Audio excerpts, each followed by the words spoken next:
Olá, muito boa tarde para você. Começando o Globo Esporte, daqui a pouco vou contar a situação dos campeonatos estaduais nesse momento de restrições aí por todo o país no combate à Covid. O Carioca vai parar, vai ter Paulistão em Volta Redonda, cidade em que a prefeitura negou receber jogos da Copa do Brasil. Vou explicar direitinho daqui a pouco. Antes, notícias do Fluminense. Aos 30 anos, o volante Wellington está de volta ao futebol carioca. Mais um guerreiro aí para a família do Fluminense, chegando que sou eu. Ele jogou pelo Vasco em 2017, naquele time que se classificou para a pré-Libertadores do ano seguinte. Foram 50 jogos pelo clube. Saiu de lá em julho de 2018 para o Atlético Paranaense, onde chegou marcando gol e se firmou nas últimas 3 temporadas. E lá foram 3 anos e 6 finais e 4 títulos, né? Onde eu era o atleta que mais jogava no Atlético, capitão do time. Nesta temporada, pelo Fluminense, o Wellington vai ter a chance de vestir mais uma camisa na Libertadores. A fase de grupos começa no fim do mês que vem. O Wellington estreou na vitória sobre o Flamengo e na rodada passada já foi inclusive titular quando o time venceu o Bangu. Depois de um início ruim no estadual com 2 derrotas, esses 2 últimos resultados positivos fizeram o Fluminense pular da última para a 4ª colocação. E hoje, contra o Boa Vista, a meta é vencer para se manter na zona de classificação para as semifinais. Jogo truncado, né? Uma grama alta, né? E eu acho que a gente tem que ir preparado para colocar a força de vontade, às vezes acima da qualidade, para a gente conseguir os 3 pontos. E passado o fim do Brasileirão, toda a tristeza da queda para a segundona, o torcedor vascaíno continua esperando por dias melhores. A temporada mal começou, mas a urgência de vitórias já bate a porta de São Januário. No Carioca, as derrotas para Portuguesa e Volta Redonda foram com um time formado por jogadores da base. Já com Marcelo Cabo no comando e alguns nomes do elenco principal em campo, 2 empates. O último no clássico de domingo contra o Botafogo. O Vasco é o penúltimo colocado do estadual com 2 pontos ganhos, um a mais que o Lanterna Macaé, adversário de amanhã em São Januário. Não é para pensar de uma maneira conformista e aceitar isso. Não é para aceitar. Mas precisa ter em mente que o processo é longo. Na Copa do Brasil, a classificação para a 2ª fase, na semana passada, não veio com uma vitória sobre a Caldense.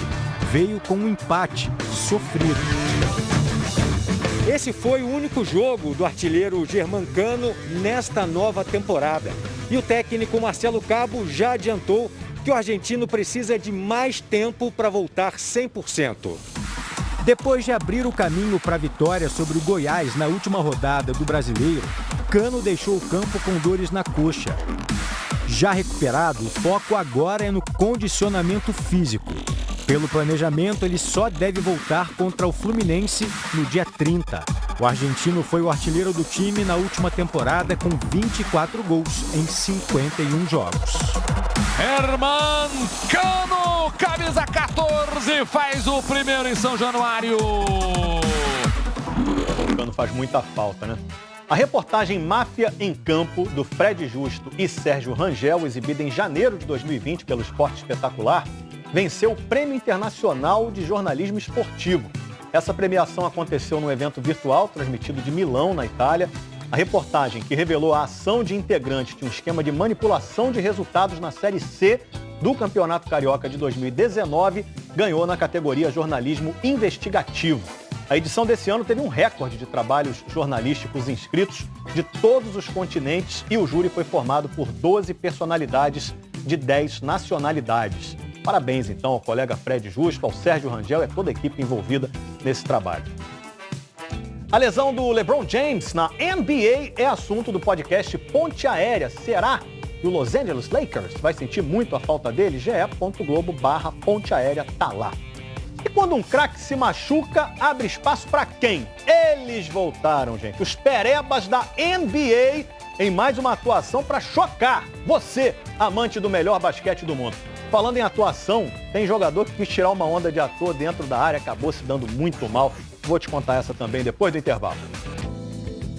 Daqui a pouco, a gente vai falar da paralisação no futebol no Rio, né, por 10 dias a partir de sexta-feira. E também dos jogos do Paulistão em Volta Redonda e da negativa da Prefeitura de lá em receber jogos da Copa do Brasil.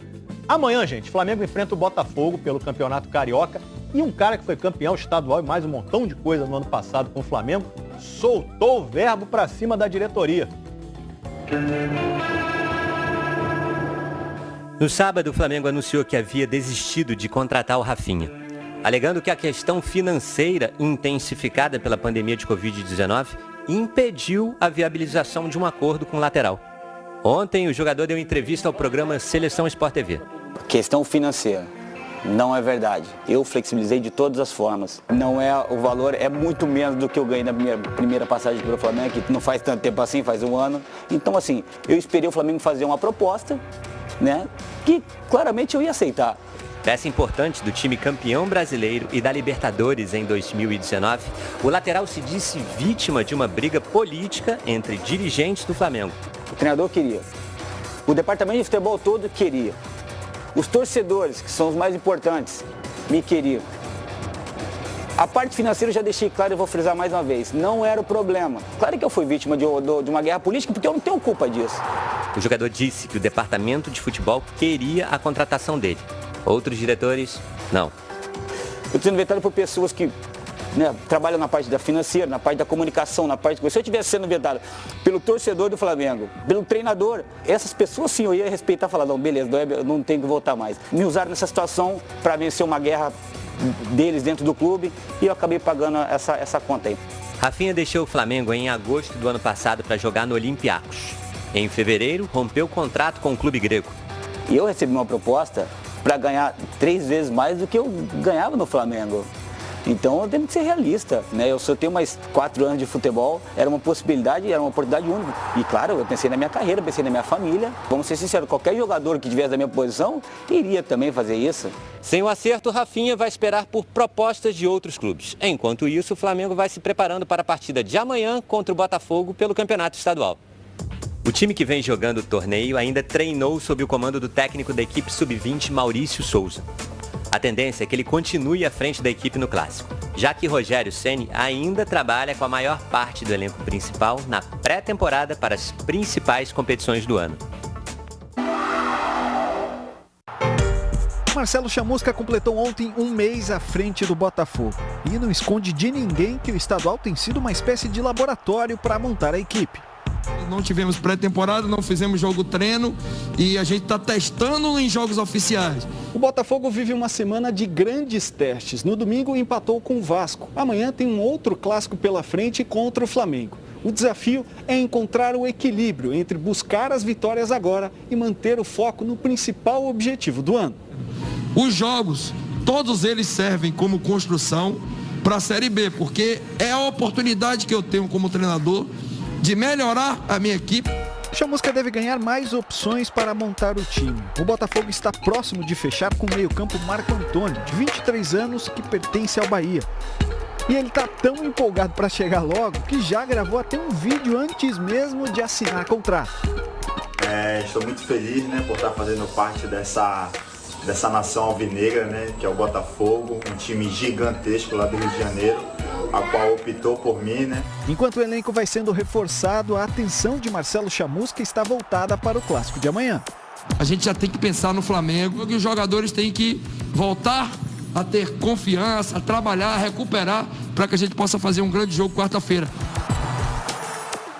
No Gauchão, o Grêmio fez um jogo atrasado da 3ª rodada, então Globolinha, dá aquele chutaço aí. Gol com nocaute, simulação de novo, expulsão por simulação.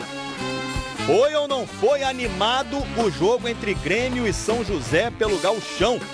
O técnico Renato Gaúcho estava que nem eu, viu o jogo pela televisão. Quem comandou o time foi o auxiliar dele.